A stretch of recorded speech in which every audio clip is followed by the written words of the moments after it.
அனைவருக்கும் வணக்கம். எது முத்தி எது சித்தி? முத்தி சித்தி அடையணும்னு சொல்றாங்க இல்லையா? முத்தி சித்தின்னு பாத்தீங்கன்னா எல்லா அற்புதங்களும் கைவசப்படுறது சித்தின்றாங்க.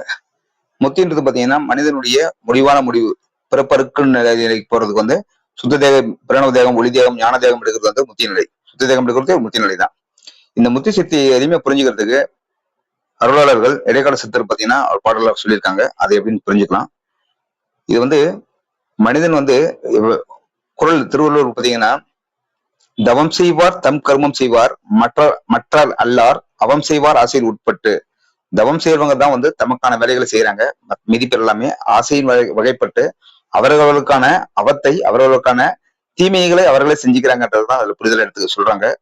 இந்த புரிதல் எடுத்துக்கிட்டு முத்தி சித்தின்றதுக்கான விளக்கம் தெரிஞ்சுக்கிட்டு ஒரு தவ வாழ்க்கையை நம்ம மேற்கொள்றதுக்கான ஒரு புரிதல் கிடைக்கும். சோ முத்தி சித்தினா என்னன்னு பாத்தீங்கன்னா, சித்தின்றது இந்த இடைக்கால சித்தர் எப்படி சொல்றாங்க பாருங்க. மனம் எனும் மாடு அடங்கில் தாண்டவ கோணி, முத்தி வாய்த்தது என்று சொல்லடா தாண்டவ கோணி.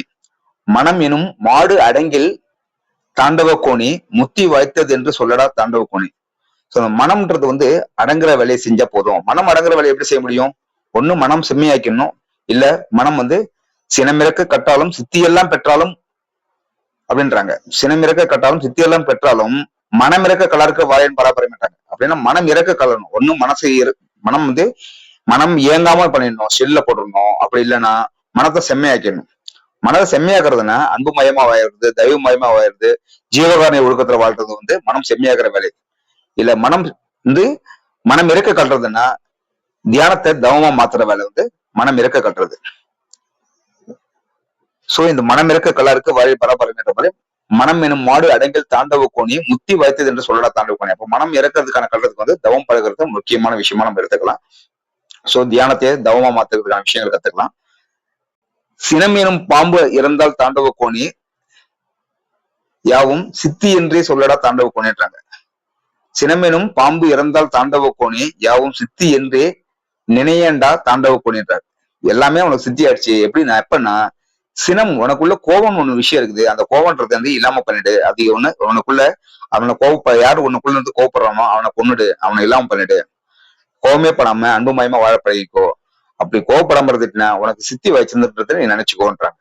அப்ப இந்த ரெண்டு குணங்களும் பாத்தீங்கன்னா மனம்ன்றது மனம் படைத்தேன் உன்னை நினைப்பதற்குன்ற மாதிரி இந்த இறை குணங்கள், நற்குணங்கள் எல்லாமே அடையறதுக்கு தான் மனம் படைக்கப்பட்டிருக்குன்றத நினைச்சு அந்த மனம் வடிவெடுத்ததுன்னா இந்த நற்குணங்கள்ல வாழணும். இல்லைன்னா இந்த உடம்பு வடிவெடுத்தனா இந்த நற்குணம் பிரகாரமே வாழ்ந்துடணும். அப்படி இல்லைன்னா என்ன பண்ணணும்? மனம் இயங்காம ஒன்றியை நினைத்து அதை தவநிலையில பழக ஆரம்பிக்கணும். அப்பதான் நமக்கு முத்தி சித்தின்றது கிடைக்கும். அந்த சித்தி கைவசப்படணும்னா சினமே வரக்கூடாது, கோபமே வராம வாழ பழகும்.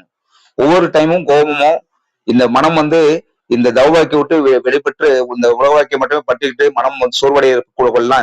இந்த வரிகளை ஞாபகப்படுத்திட்டு நம்ம ஊக்கமா வாழ முயற்சி பண்ண நண்பர்களே. சோ நம்ம அகரயோகா மூலியமா தினந்தோறும் காலை 6:30 மணி முதல் 7 மணி வரை இந்த தவம் பழகிறதுக்கான முயற்சிகள் நடைபெறுகிறது, தியான பயிற்சி நடைபெறுகிறது. அனைவரும் பங்கு பெற்று பயன்பெறுமாறு கேட்டுக்கொள்கிறேன். நன்றி, வணக்கம். நன்றி.